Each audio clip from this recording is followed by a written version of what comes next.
जय हिंद, जय जोहार, जय झारखंड। नमस्कार साथियों, आप सबको द जीनियस जंक्शन के इस यूट्यूब प्लेटफॉर्म पर हार्दिक स्वागत करता हूं। आज हम कोल्हान यूनिवर्सिटी के अंतर्गत आने वाले जितने भी कॉलेज हैं जिसमें एमए पीजी की पढ़ाई होती है उसका CC7 का प्रीवियस ईयर के क्वेश्चन के बारे में डिस्कस करेंगे। इससे पहले CC6 का डिस्कस कर चुके हैं, आज CC7 का करेंगे।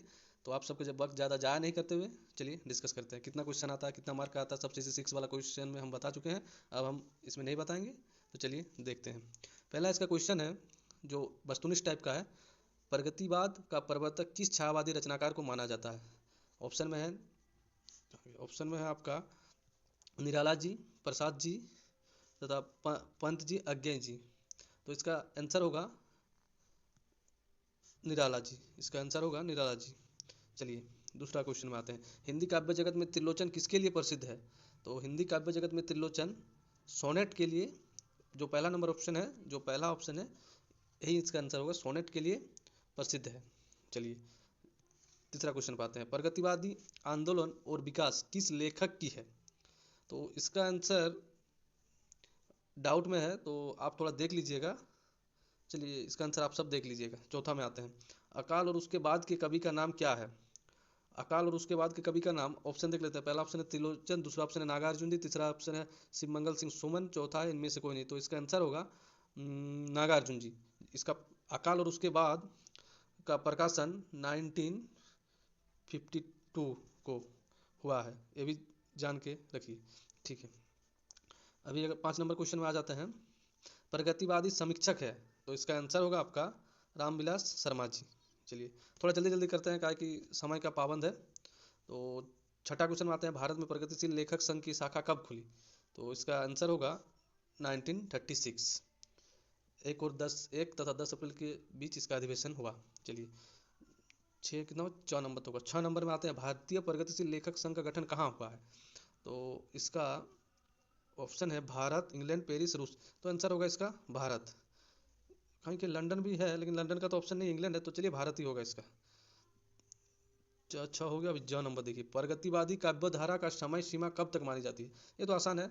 जैसे इसके पहले छायावाद आया, उसका आपका 1900 छायावाद का रहता है 1918, 1918 से 1936। इसका है ये वाला 1936 से 1943 तक।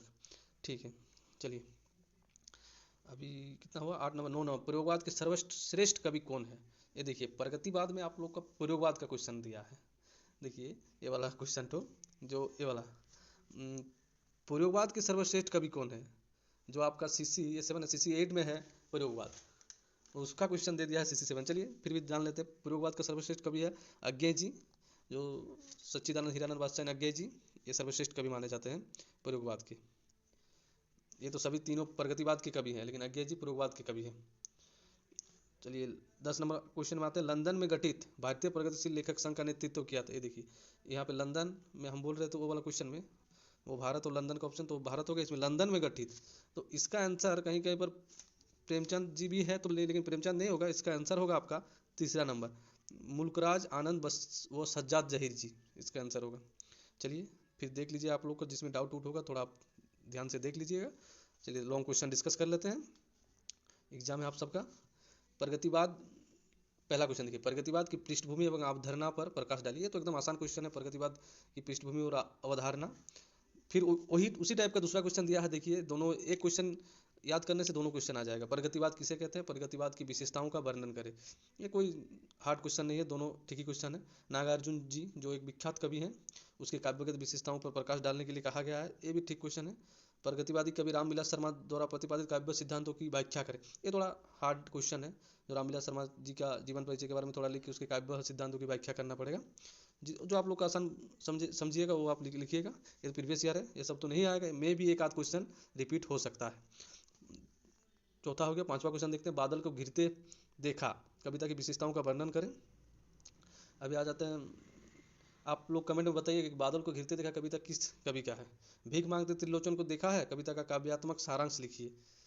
ये तो ये वाला ऑप्शन है आप लोग का यूनिट 4 में। भीख मांगते त्रिलोचन को देखा है, तो यूनिट 4 में त्रिलोचन जी बहुत इंपॉर्टेंट है CC7 में। तो आप त्रिलोचन जी का जीवन परिचय तथा भीख मांगते त्रिलोचन को देखा है को देख के ही जाइएगा कविता को। हुआ अभी आ जाता है 7वां क्वेश्चन में, प्रगतिवादी काव्य और उनके प्रमुख कवियों का वर्णन करें।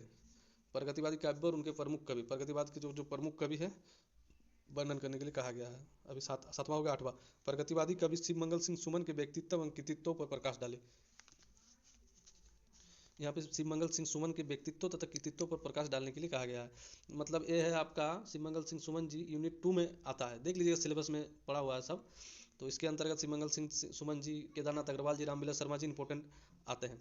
लेकिन यूनिट 3 में नागार्जुन अकेले हैं, नागार्जुन इंपॉर्टेंट है। नागार्जुन का 2 ठो कविता है, वो जो बोल रहे थे हम बादल को घिरते देखा, वो नागार्जुन का है। और एक ठो कविता है अकाल, और उसके बाद ये दोनों कविता में से एक कविता जरूर आएगा, और नागार्जुन का जीवन परिचय तथा इस कविता को जरूर याद करके जाइएगा। तो आपका एक क्वेश्चन 15 नंबर का जरूर से जरूर आएगा। ठीक है, चलिए धन्यवाद। आप सबका दिन शुभ हो, एग्ज़ाम अच्छा से दीजिएगा। All the best.